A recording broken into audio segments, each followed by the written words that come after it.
getting you up and getting your sports day started. I mean, I could wear a good-looking suit, and I could speak eloquently on his behalf. This is the Morning Drive Podcast. And then you'll take your remote and you'll push the button. Okay. And then magically the game will appear. From Double T 97.3. Nice to have you with us this morning. So, last night, me and the young phenom were outside in the backyard, had a little rubber baseball, and he was telling me he was going to throw four-seam fastballs against the side of the house, okay? Okay. Four-seam. All right. And so, the other one, they wanted to get his bat out and bat, the almost 3-year-old, which he can hold the bat, and he knows how to, knock it on the plate, like he's going to hit it out like, Aaron Judge, And I kept telling him, hey, kind of watch what you're doing here. Don't throw the ball over the fence, because he's wanting to see how high up he can throw it. Typical 9-year-old. And sure enough, ball goes over the fence Into the neighbor's yard. Into the neighbor's yard. And I'm like, well, you got to go knock on the door. Well, what? Will you go with me? No. I go, they're nice people, but you need to. So I was like, I wanted him to be a little uncomfortable, because that feeling of sure going next door. And I remember as a kid, I was telling him, I said, growing up, we lived next to this guy was mean, and he had a mean, nasty little dog that just barked and nipped at you. Mr. Cripps was his name, and he wore one of those, tank top, white T-shirts, and just, belly hanging over his belt, and never smiled, and was just always angry, always angry with us, me and my brothers.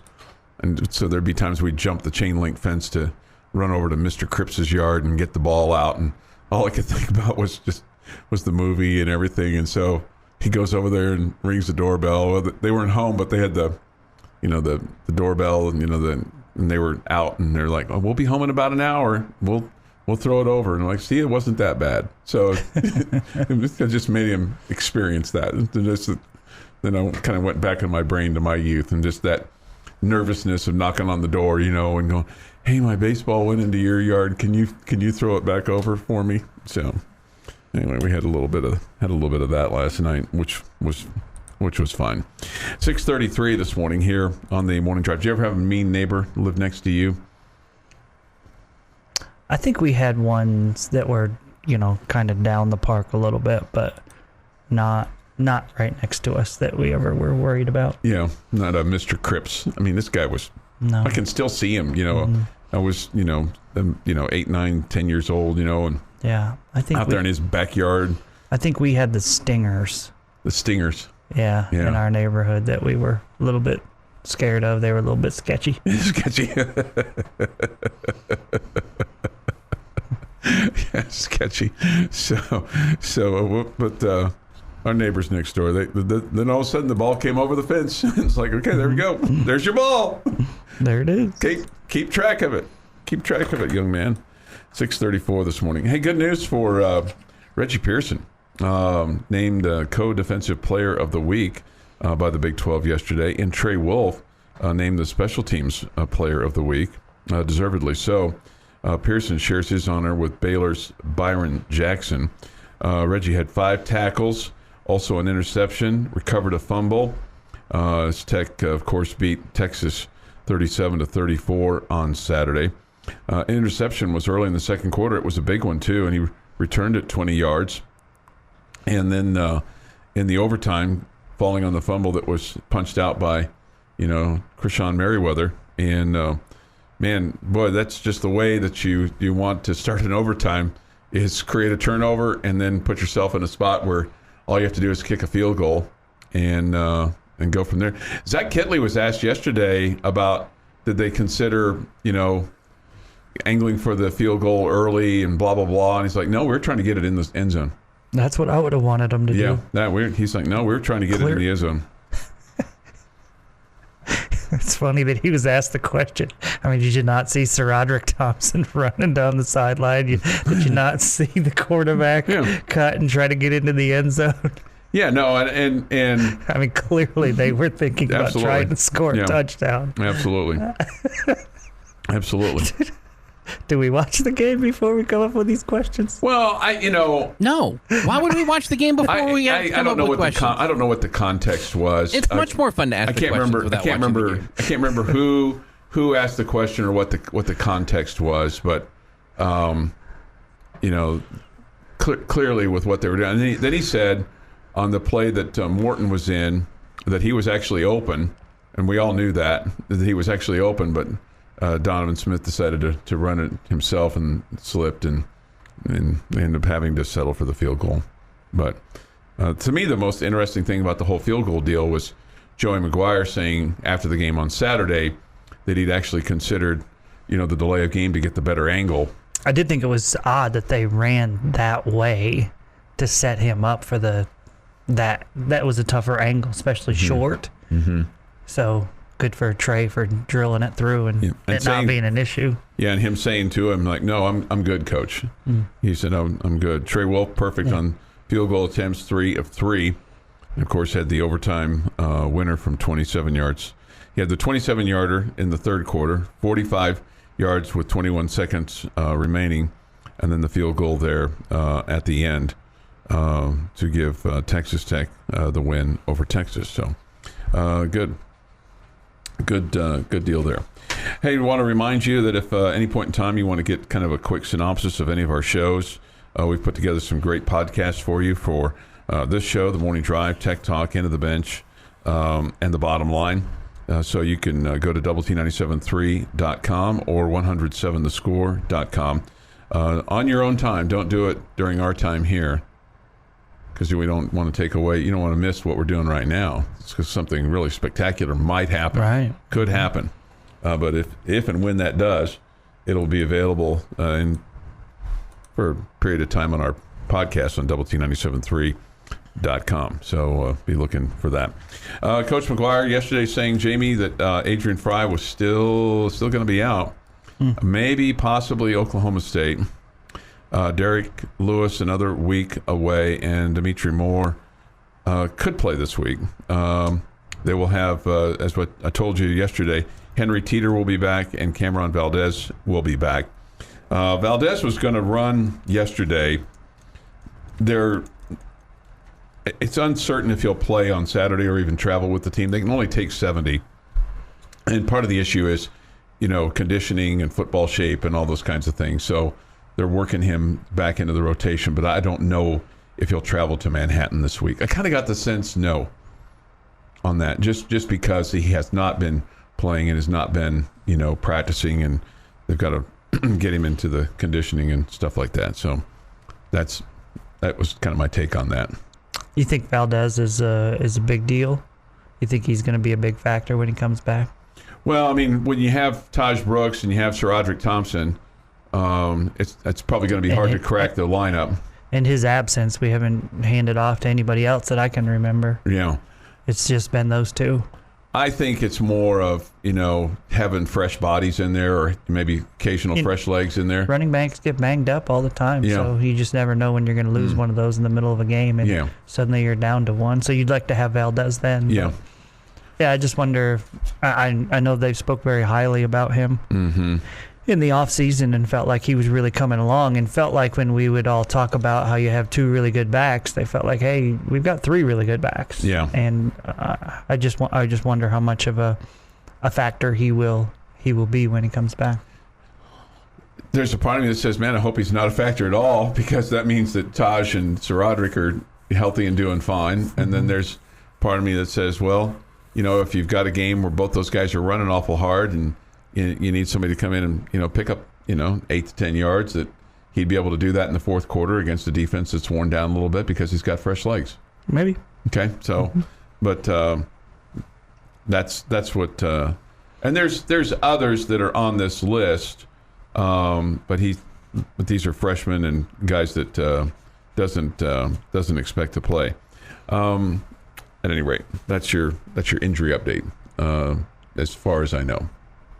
I don't think I missed anybody along those lines. 6:40 this morning here on the Morning Drive. Take your thoughts and comments on the Yates Flooring Center chat line. We'll get some more comments from Coach McGuire and also Tim DeRuyter and Zach Kitley. recapping yesterday while looking ahead to today's sports day.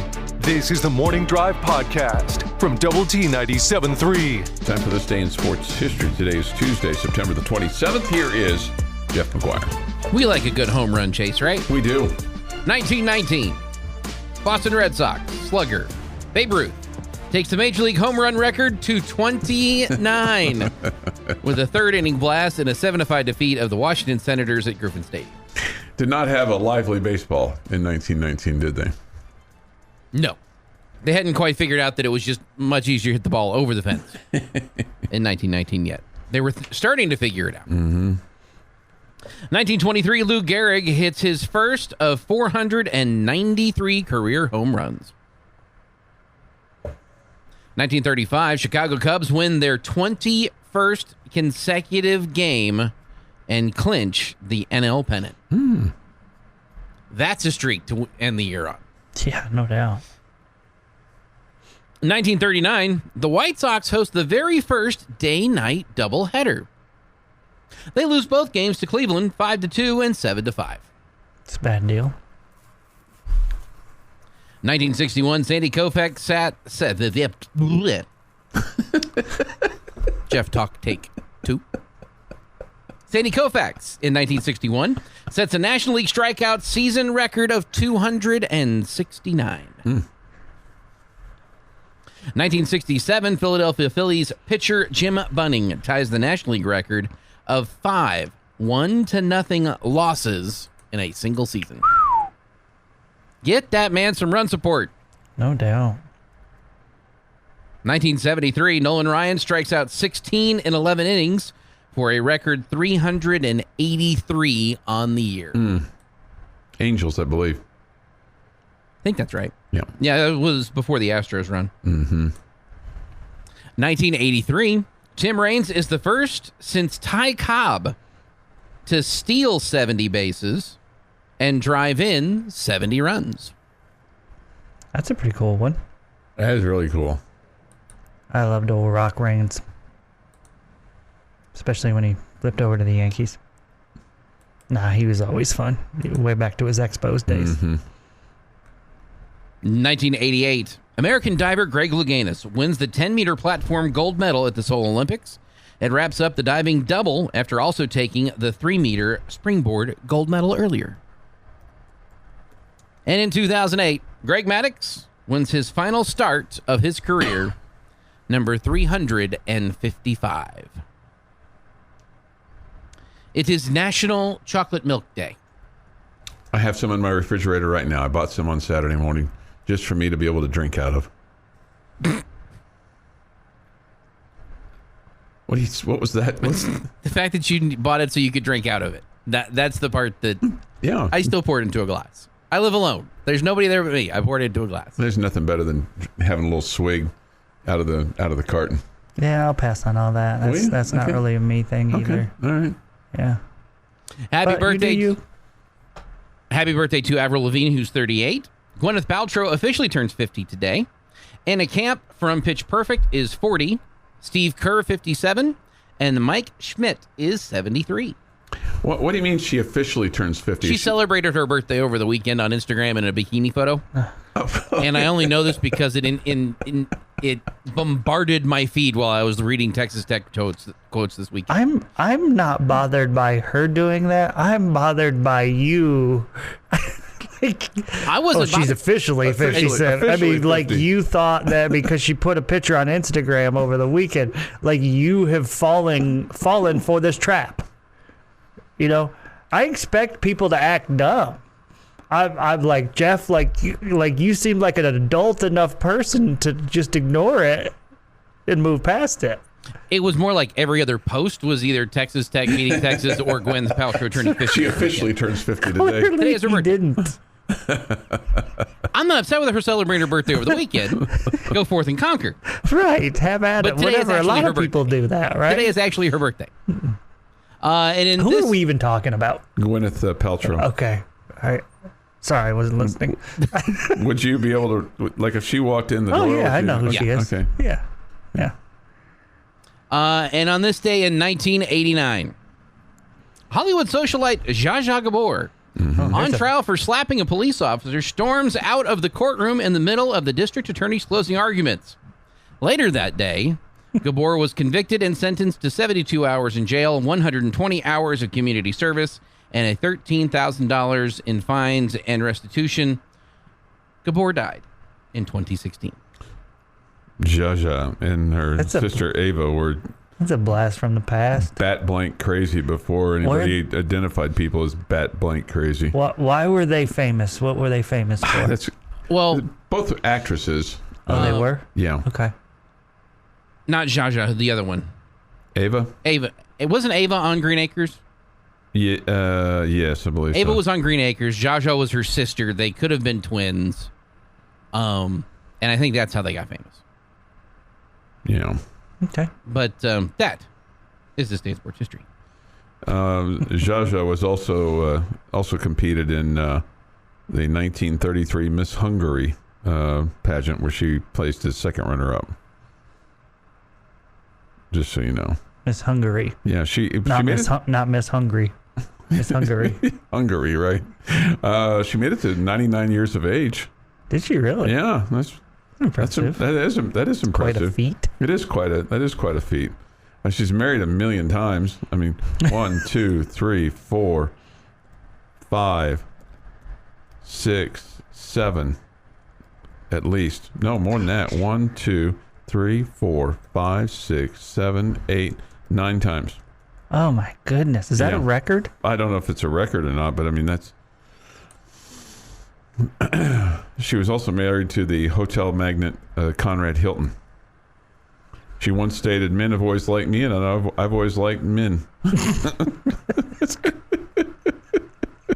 I'm not hating on her for that. But I like a mannish man, a man who knows how to talk to and treat a woman, not just a man with muscles. Okay?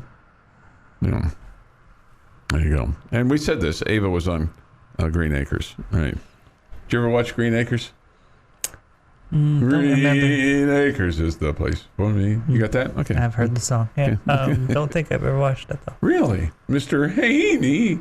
8:30 on MeTV. Yeah.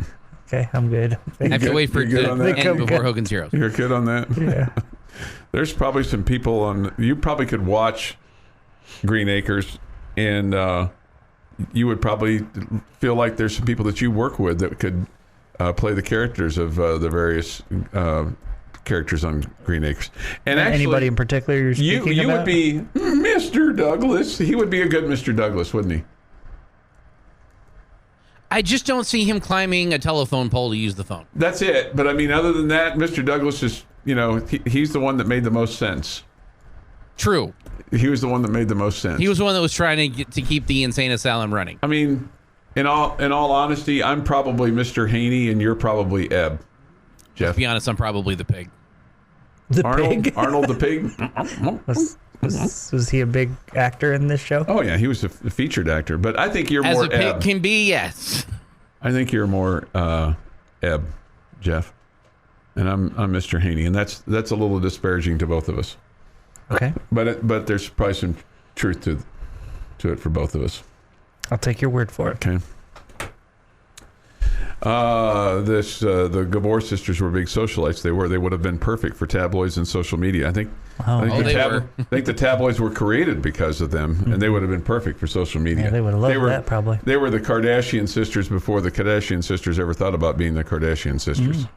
The Kardashian sisters have just taken it to a much, much higher level. All right. Chuck, now I have the Green Acres song in my head. And somebody says, think Kardashian and Paris Hilton. Yeah, absolutely. Absolutely. Hey, I wanted to give you this fun little fact, this fun little tidbit, two of them, from the football weekend. I did not know this. Frank Reich, who is the quarterback, Frank Reich, who is the quarterback, or the former quarterback of the Bills, current coach of the Indianapolis Colts, and Boomer Esiason were college roommates at Maryland. Knew they were both Maryland. I did not know they were roommates. Frank Reich, because Boomer was talking about Frank Reich after the ball game, and then Paul Hackett and Mike Shanahan, both of whom sons coached against each other in the Sunday night game. Dino Hackett for the Broncos and Kyle Shanahan for the San Francisco 49ers. He's related to Buddy, right? Huh? He's related to Buddy, right? No, he's not related to Buddy Hackett. But Paul Hackett recruited Chris Collinsworth to USC. He did not go there. And Mike Shanahan was his offensive coordinator at Florida his last year. Chris Collinsworth's receiver coach, and this was his first coaching job, was Steve Spurrier. Anyway, I just thought that was a nice little interesting little note of history there. 28 degrees of separation right Right, there. Absolutely. Getting you up and getting your sports day started. That's me, man. Wow. Highly, Impressive. This is the Morning Drive Podcast. I'm like the luckiest man on the face of the earth. Because your kids don't want mums? My oldest is a senior, and I think we made it through without paying for a single mom. Well, isn't the guy supposed to pay for the mum? Oh, I don't know. From Double T 97.3. I don't know why I have Adrian Peterson in my head, Jamie, that Oklahoma running back. Adrian Martinez is the quarterback for Kansas State. Just can't. I know who you meant. I know, but after yesterday, you dropped a Peterson on us. Yeah, right. So, it's in Bullfighter says, we got Donovan McNabb and quarterback here. I've done that one a couple times. And Adrian Peterson. Coach McGuire just calls him Donnie. And I think Coach Kitley calls him Donnie, too. I think that's the part that doesn't help. Like, if he said Donovan Smith, I don't think I would get it Donovan McNabb out there as often. But because it's Donnie, I don't know why I don't go Anderson. Yeah. Or any number of different Donnies out there. Donnie Osmond. But it's because we don't get the Donovan Smith. Wahlberg. Donnie Wahlberg, yeah. Baseball. That's a good one. Mm-hmm. New Rangers manager? Oh. I don't think so, but I'm not turning it down either. Who's that? Donnie Baseball. Don Mattingly? Yeah. Nah, I think he's going to take a year off. And so? Yeah. Recharge. Boy, that would just be awesome for you, wouldn't it? Don Mattingly to be the Ranger manager. That would make me happy. I already root for the Rangers. I'd root a little harder. Okay. Mm-hmm. I got no clue. Maybe Josh could get me his autograph. That would be funny. That would be awesome. That would be funny. Josh, could you go carry the water for me to get Don Mattingly's autograph? I just want to be on the fly on the wall and have it, Coach. Can you sign this for the color guy for my college baseball team? I please? want Josh to admit to him that he's a Yankee fan. That Josh grew up a diehard Yankees fan. His bedroom walls were white with navy pinstripes. Really? Mm-hmm. Yeah. How about Jace? Was Jace a Yankee fan too? I don't think so. Okay. I never knew that to be true if it is. All right, just real quick, since we've gotten steered off on this, and I think I've asked you this before, and I think you've even answered it before, but who will have the more highlight career in Major League Baseball, Jace or Josh?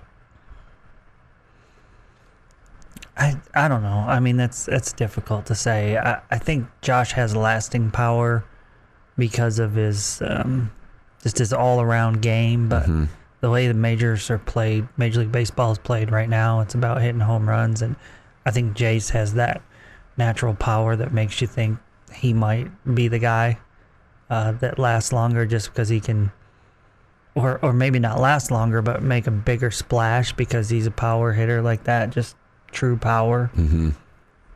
I don't know. I think Josh just is so good defensively, and although right now his average isn't where you want it to be. We get it. It's his first 15 games or so, but I just think his game is more complete than Jace's is. You like Josh better than Jace, don't you? I like them. Yeah. Your favorite.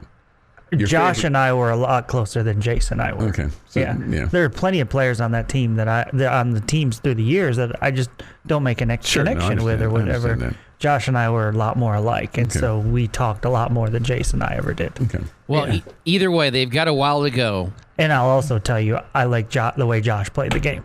Yes, I knew you did. Yes, I knew you did. yes. I knew you did that. My style is not Jace's style. I think that's pretty clear.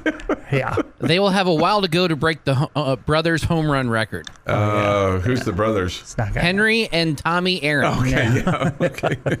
Now, obviously, Henry doing the heavy lifting. He did, right? 755. How many did Tommy have? 13. 13. Okay. So I guess you could split the two and make it easier on yourself. But grand total of what, 788? Yeah, something along I guess 768. yeah. I'm a little bit surprised there wasn't anybody that was like two of them with 400. I mean, what were the Boons? I mean, neither one of them were near 400. And if Brett could have kept using steroids, he might have. The Canseco brothers, I think, were making a run at it for a while. Mainly because of Jose, but yeah, Ozzy didn't. Did Ozzy have any in the big leagues? I think so. I think he It's had like 50 or so. teammate-wise, Hank Aaron and Eddie Matthews hold that record. Probably. Well, again, anybody you're teaming up with Hank Aaron, you got a pretty good lead on everybody else. Barry Bonds, but he split his between the Pirates and the Yeah, if you and the did like Giants. family, and you could, the Boons would have an advantage there because there's more. Okay, same with the Ripkins. But Bonds and Mays. Bonds and Bonds, his the dad. Bonds. How about his dad, Oh, Barry yeah. Bonds? Yeah. Or the Griffies. The Griffies. Yeah. That'd be a good one. But Senior probably didn't have 200 career homers. Ken Griffey Sr.? Yeah. Probably not. He was kind of lanky. I mean, he played on really good teams. Yeah. Won some World Series, and Bobby Bonds was a very good player, but he wasn't a great player like Barry. All right, 7:21 this morning here on the Morning Drive. Getting off on the tracks here. Joey McGuire, he's the head football coach for Texas Tech University. We all know that. He was asked yesterday about his team bouncing back and basically handling the success of beating a team like Texas, and obviously the win over Houston and putting themselves in a spot at 3-1. And here's his thoughts on that. We met yesterday, and that was the first thing that we talked about when we went over the plan to win and why we won the game. At the end of it, we talked about what's next. That's not a question, and so we talked about that. And then the one thing that I told all of them, I said, one of the hardest things for people, I was Googling all these, and I have a ton of them, of all these sports quotes, and guess what? None of them are about success. They're all about failure. Like every guy that's ever said anything, from Michael Jordan to, Kobe Bryant, all of them, it's all about failure and how you come back from failure. It's not how you handle success. And we talked about that. That's one of the toughest things, because everybody's patting you on the back and everybody's saying, great job, and, everything like that. And so we really talked about, what do we want to be remembered as this team of 2022? And it's not, for beating Texas, it's more than that. And so really focusing on that. And then, I've asked the coaches and the players, really focus on their daily schedule, making sure we're on class on time, make sure we're turning in all our assignments. Like all the little things that we're supposed to be focusing on, if we do that, then it'll keep us on the right track. And so a lot of pressure on these guys this week to make sure they're where they're supposed to be and doing what they're supposed to do, and that'll help us get to K-State. I thought that was a really interesting perspective, because as I was sitting there listening to him talking about that there's all these quotes, like, you've got Teddy Roosevelt's in the arena, and you've got, Vince Lombardi, and, the difference between a successful man and others, it's not a lack of strength nor a lack of, knowledge, but rather a lack of will, and there's a million of them out there, but yet nobody talks about handling success. I've heard Coach Wes Kitley talk about handling success, and, for not only for like his track athletes, but also just himself, and how you kind of keep climbing the mountain, because these guys, like anybody that's got anything that they've got to achieve, whether it's monthly or yearly or annually or 6 months or whatever, whether you're in sports or not, business, you start the year at the bottom of the hill, right? Mm-hmm. And you've got to climb that hill. And so I thought that was a really interesting perspective of, handling success and, kind of doing the little things. And just so you all know, the plan to win, because he refers to this all the time, Coach McGuire does, the plan to win has 7 aspects to it. Number 1 is don't beat yourself. Number 2 is dominate up front. Number 3 is win the turnover battle. Number 4 is be special on special teams. Number 5 is create big plays / no lost yardage. Number 6 is win the middle 8. That's the second half of the second quarter and the first half of the third quarter. And then the 7th is attack the situations. So that's his plan to win. I don't know that you necessarily have to do all 7 of those things, but you think about the Texas game. They didn't beat themselves. They did dominate up front with their defensive line. They did win the turnover battle. They were special on special teams with Trey Wolf. They did a good job there in the third quarter. And I think they did create some big plays, and they did attack when they needed to, especially creating that turnover there in the overtime. So I thought that was just interesting about handling success, that there's really no quotes about handling success, all these quotes about handling failure. I thought that was interesting. Recapping yesterday while looking ahead to today's sports day. But I bet you many of his coaches probably haven't. They're like, who is this? What is this Mayberry that you speak of, right? This is the Morning Drive Podcast Sign me up. Get your popcorn ready. from Double T 97.3. Jamie's question of the day on Double T 97.3 is presented by Bizarre Solutions. Call them today for a free cybersecurity audit. All right, my question for you guys is 3-1 after 4 games. I believe both of you were 5-7 guys at the beginning of the season. We were. And we're both 1-3 at this point of the season, guys. I was a 2-2 at this point of the season guy. Okay? Yep. So you clearly have won 2 more games at this point than you thought you were going to.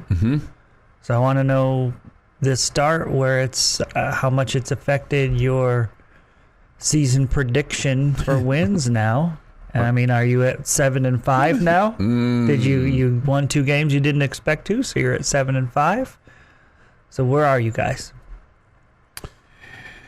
I'm teetering. I'm definitely not 5-7 anymore. Okay. The true swing game for me on getting to 6-6 was the Houston game. I do feel like that Tech will win on Saturday against K-State.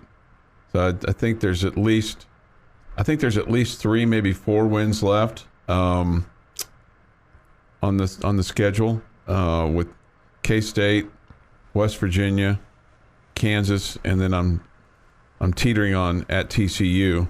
I think it's going to be. There's a part of me that wants to say Baylor at home, because that's going to be a very huge emotional game with Patrick Mahomes coming back and a full house potentially. So I'm at least at 6-6 at this point in time. I would have been 2-2 at this point. I had a win over Houston to begin the year. I thought you'd start 2-0 and then go 0-2. So I'm 1 win ahead of where I thought we would be. Looking at the conference, I don't know that Kansas is as much of a patsy as they have been in the past. They look like they're playing pretty decent football, and you are having to go there. And I need someone to beat them, so I feel a little bit better in the Big 12 about, Kansas being Kansas. I still like West Virginia, the chance to win West Virginia. I do not have us winning this week. I am not picking us to beat Kansas State until we actually do. I'm tired of us shooting ourselves in the foot in games for the Wildcats that you should have won. They've proven a lot. Don't get me wrong. I'm leaning towards 6-6, but I'm not quite there yet because of what the rest of the conference looks like. First off, you do play Kansas at home. Yeah. It's I'm sorry. Yeah, sorry, Kansas here. Sorry. At K-State this weekend. You were Kansas State last year. Yeah. My apologies. I started the season 6-6, and I'm still at 6-6. Okay. I guess I don't look at any game on the schedule and say it's not winnable. I don't look at any game on the schedule and say it's not losable. I mean, the conference is solid. There's no patsy. The conference is solid. I mean, at one point I thought West Virginia looked like they were about to pack it in, and they look better. They look better. I mean, I think Baylor is solid. TCU has been better than I thought they would be, or maybe hoped that they would be. Obviously, Kansas has improved. Iowa State looks okay. I mean, not great, but okay. You haven't had a lot of success playing up there against Iowa State, so I guess I feel like, at this point, you're 4 games in and you've got 8 to go. I mean, again, I would not be surprised. It wouldn't be the shock of all shocks for you to win 4 games and get to 7-5, or maybe even 5. I don't think that would be the biggest shock ever. But man, I also just look at it and say, it also wouldn't be shocking if you went 3-5. Mm-hmm. I mean, there's just none that I'm like, oh, check that one off. Yeah, check right. that one. No, There's I'm with none. you. I mean, you're going to have to win these games. They're not going to be just given to you like normal with Kansas. Do you think, like right now, that you said there's nothing would shock you, but would it shock you if you won at Oklahoma State and at home against Oklahoma? Both of those Yes. would very much surprise me. Yeah, Yes. very much surprised. Yeah, Yeah. if not shock. Yeah, It would shock me if we lost to West Virginia. It would shock you if we lost to West Virginia. If we lost to West, I think Shock you. Yes, I think you are a better team all around than they are across the board. I think you have a better coach than they do. I think you're getting better play from your players than they've been getting this season. That one would shock me. That's the loss that would shock me. The way that the season has played out so far. I don't think any loss would shock me the rest of the way. yeah. I would definitely be really, really surprised if you won at Oklahoma State or at home against Oklahoma. The other ones would not be a surprise to me. I mean, I don't know how many I'm going to pick the Red Raiders in. I mean, as I sit here today, probably will pick the Red Raiders against West Virginia, but I have to see how you play against Kansas State and Oklahoma State and see how West Virginia plays the next couple of weeks. I mean, it's probably at TCU and K-State as of right now, but those would be the ones that I would right now favor the Red Raiders. I mean, let's face it. You're probably going to need to split between K-State and TCU, and then beat at least West Virginia and Kansas to give yourself a chance at getting bowl eligible. In addition to the other games that you're going to face, because Oklahoma State, Iowa State, it's up there. It's in November. Anyway, that's just let me ask you this: would you take 6-6 today? Yes. Would I take it? Yeah. No. I would. Again, bowl game, first year, new head coach. Carry the momentum from last year into your second year with the new head coach for next season. So I'd take that right now. See, I don't think I would. And I've already gotten the win. In fact, I won't. We've already gotten the win this year that I would have traded a 6-6 for. Mm-hmm. So you're giving me a Texas win and a 6-6 season. I think you're capable of more. I do too. I don't know if you'll get that or not, but I think you're capable of it. Yeah.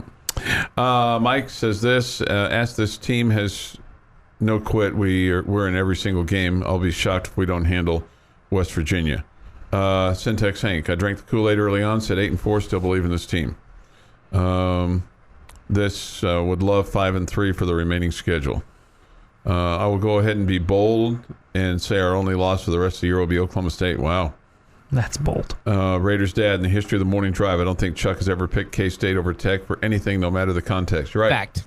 That's fact. That's fact. That's fact, Jack. Yeah. We could be 0 for 72. We're going to Manhattan. We're going to win today.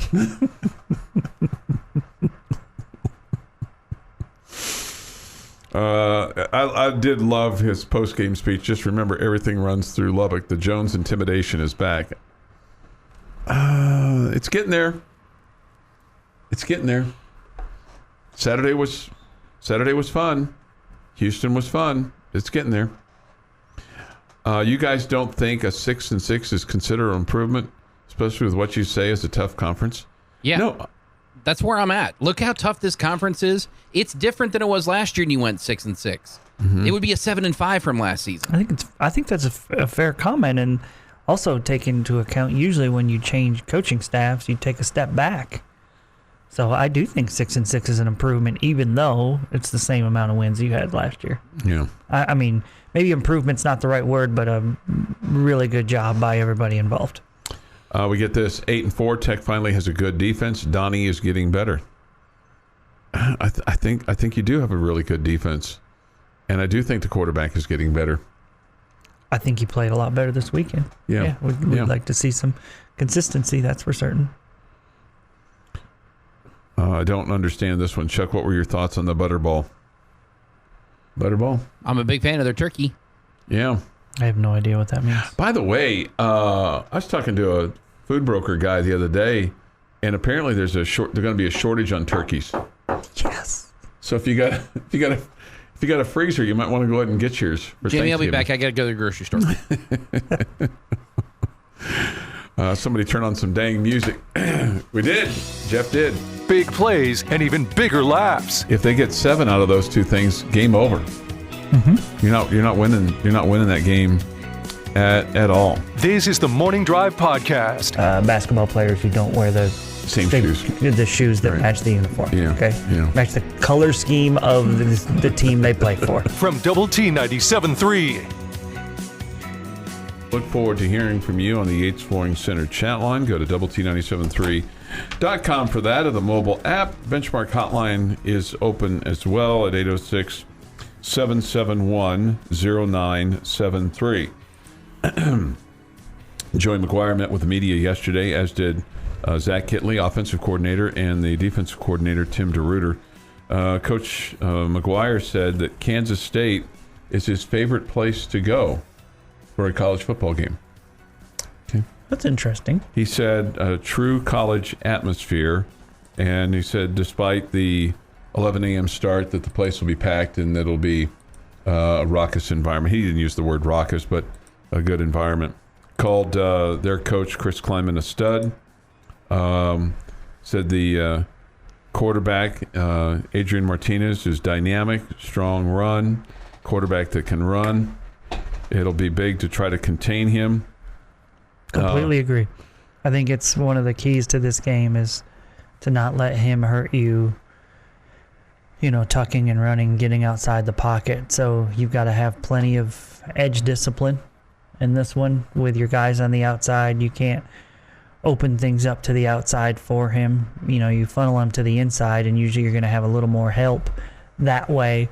But you can't let him get around the outside, and you just got to force this guy to try to beat you with his arm because, it's not nearly as dangerous as his legs are, in my opinion. Called Deuce Vaughn a great player. Said he can catch the ball and described him as tough to get down. He's a terrific player, no question. Yeah. Let's see. Other comments that he made yesterday, we heard about him, talking about, handling success, and that, basically,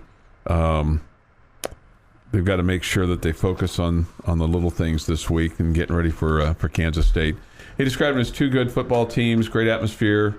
They got to put last week behind them and focus on what's in front.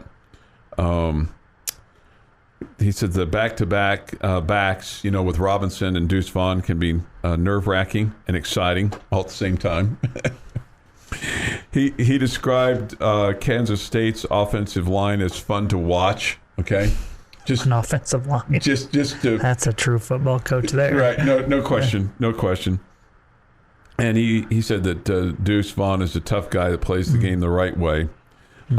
He also, if you ever really want to sound like you really know what you're talking about, say that, Chuck. Oh man, I really like watching their offensive line. Yeah, that's fun to watch. Maybe on your basketball broadcasts, if you brought up, hey, this team, I enjoy the way they set screens. This is one of the most entertaining screen setting teams I've ever seen. You say that, Finkner will be like, wow. He'll die. Finkner will be like, Heinz is dialed in, man. He'll keel He's got an understanding of this game that just over. normal people do not. He'll just keel say over. those things. Okay, promise. Yeah. This Okay, is a good. screen setting team, man. This is This I'm so entertained with the way this team sets screens. I'll do that on my pregame talks with either Coach P or Coach AC or Coach Carter. Hey, this Coach, the screen setting on this club, as I was watching film was just it's really stunning. It's really exciting. Really exciting. Exciting to watch. They'll all die. They'll all fall over dead laughing at me. Like, really? You saw that, huh? Did you? He described one of their wide receivers. I'll get their names. He just has numbers, which is, again, true football coach. He said number 4 wide receiver is a dude, and that he can return it too. His return game is really good too, but he's a dude. You've got dudes and studs. Dude, I like that he's term. a dude. He's a dude. That's a good one. Described Adrian Martinez as totally different than what we've faced. Got to play disciplined football. Got to be able to take angles to the field. It's going to be a tough task. Different animal. Okay, all those things for Coach McGuire. He just also said that the Kansas State atmosphere is different. It's comparable to North Carolina State, but it's going to be different because of the 11 a.m. start. They are going to simulate crowd noise for the offense today in the Sports Performance Center, so that they're kind of having a kind of awareness of what they've got with K-State. And K-State, when you go up there, if you're listening to the game, first of all, after every play, they'll probably play some aspect of Wabash Cannonball, okay? The other thing that they'll do when they're on offense, they'll have this big kind of cat roar like after every play too. After every play, they'll have this big kind of cat roar. They don't let the farmers bring their pitchforks into the stadium, though. That's good. I don't get it. No, a bunch of wheat farmers up there. Oh. Okay. I don't think they let the combines go into the parking lot either. So I don't think so.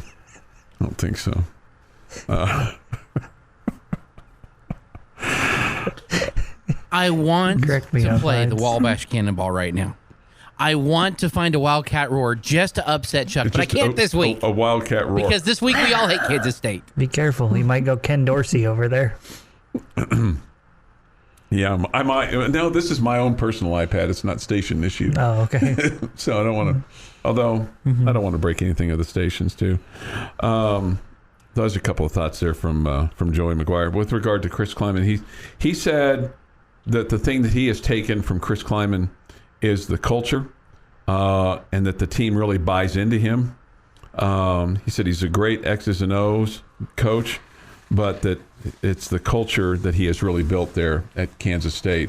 And, cites the following of Bill Snyder and how difficult that is, because really Bill Snyder built that program twice. Sure. Once. Did he have to build a culture there? You would have thought that there was a pretty good culture. Maybe it's his culture. Maybe. Yeah. I don't know. I'm not there, but Yeah. I just would have thought the culture would have been good with the previous coach. Sure. With Coach Snyder. Sure. But remember, there was some craziness going on there. Remember at the end of him, players not being real happy with him, and It's kind of got to be. crotchety old man. Yeah, like crotchety. he was, Well, and here's he the was other- having trouble, or he's really angry with people who were traveling. How about transferring? And then I remember. And somebody didn't get a bowl ring or something. Yeah, and then there was because he transferred. And then there was this wild story about an assistant coach who left the building to go get like a Dr. Pepper, and then came back to his office and said there was a note that says we don't leave the facility during the day or something like that. It was like this guy had worked a million hours and went across the street to get a Dr. Pepper, and there was this note left. It's a little odd. I don't know how true that story is, but I just know this. How about we get the guy some Dr. Pepper in the building? I'll just say this about Bill Snyder, and I've told this story before, but one of my friends has ALS, and he's a K-State grad, and basically the last game that he went to was last year, and that will probably be the last game that he ever goes to at K-State, and he's my age, and he's a great guy, and he's got a great attitude about it. But we set it up for another buddy of mine with Stan Weber, who's one of the radio guys, to meet Coach Snyder and get his picture taken. And I'd sent Coach Snyder an email and had sent him a note. And then I got a note back from Coach Snyder plus a note back from my friend. I mean, the guy's just a class act. He's just a class act. And everything that he has done at K-State has just been absolutely perfect. And when I told Kirby about it, he goes, was it in purple? I go, it was. He goes, was it written sideways? I go, it was. He goes, yep, that's Coach Snyder. So anyway, it was just cool. You've been listening to the Morning Drive podcast from Double T 97.3. For more from Lubbock Sports Station, go to doublet973.com.